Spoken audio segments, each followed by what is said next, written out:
अस्सलाम वालेकुम वरहमतुल्लाहि वबरकातुहू औज़ु बिल्लाहि मिनश शैतानिर रजीम बिस्मिल्लाहिर रहमानिर रहीम। అల్లా యొక్క చివరి ప్రవక్త ముహమ్మద్ సల్లల్లాహు అలైహి వసల్లం గారు ఒక విషయం చెప్పారని హజరత్ అబూ సయీద్ సాద్ బిన్ సినాహ్ ఖుద్రీ రజల్లాహు గారు ఒక విషయం తెలియజేస్తూ ఉన్నారు. ముందుగా నేను శాపగ్రస్తుడైన సైతాన్ బారి నుంచి సృష్టికర్త అయిన అల్లా యొక్క రక్షణని, అల్లా యొక్క సహాయాన్ని రక్షణ వేడుకుంటూ ఉన్నాను. ఆమీన్. ఒకసారి దైవ ప్రవక్త ముహమ్మద్ సల్లల్లాహు అలైహి వసల్లం గారి దగ్గరికి కొంతమంది అన్సారులు అడుక్కోవడానికి, యాచించడానికి వచ్చారు. అప్పుడు ప్రవక్త ముహమ్మద్ సల్లల్లాహు అలైహి వసల్లం గారిని ఆ యొక్క అన్సారులు ప్రవక్త ముహమ్మద్ సల్లల్లాహు అలైహి వసల్లం గారిని యాచించగా అంటే అడుక్కోగా ప్రవక్త ముహమ్మద్ సల్లల్లాహు అలైహి వసల్లం గారి దగ్గర ఉన్న దాంట్లో నుంచి కొంత ఇచ్చారు.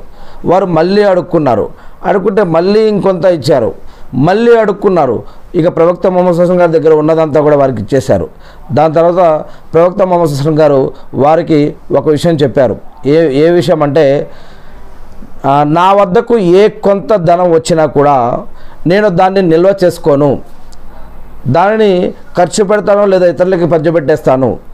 ఎవడైతే యాచించకుండా, అడుక్కోకుండా బ్రతకడానికి ప్రయత్నిస్తాడో మరి అటువంటి వాడికి అల్లా కాపాడుతాడు. నిరపేక్షాభావం మనసులో నిరపేక్షాభావం, ఇతరులపైన ఆధారపడకుండా ఎవరైతే జీవించాలని ప్రయత్నిస్తాడో, ఇతరులపైన ఆధారపడి జీవించకుండా నా సొంతగా నేను కష్టపడి జీవించాలని ఎవరైతే ప్రయత్నిస్తారో అటువంటి వారిని అల్లా కాపాడుతాడు అని, అటువంటి వారికి అల్లా వారికి నిరపేక్షపరుడుగానే వారికి అటువంటి సహనాన్ని, స్థైర్యాన్ని ప్రసాదిస్తాడు అని, సహనం కోరే వ్యక్తికి అల్లా సహనం వహించే సద్బుద్ధిని వారికి ప్రసాదిస్తాడు అని, దేవుడు మనిషికి ఇచ్చిన కానుకల్లో గొప్ప కానుక ఏమిటి అంటే ఓర్పు, సహనం. ఇవి మంచి మేలైన విశాలమైన కానుకలని, వీటికి మించిన కానుక మరొకటి లేదు అని ప్రవక్త ముహమ్మద్ సల్లల్లాహు అలైహి వసల్లం గారు చెప్పారు అని మరి ఈ యొక్క సహాబా గారు తెలియజేస్తున్నారు. ఓర్పు, సహనం అనేది చాలా పెద్ద విలువైన దైవ కానుకలని ప్రవక్త ముహమ్మద్ సల్లల్లాహు అలైహి వసల్లం గారు చెప్తూ ఉన్నారు.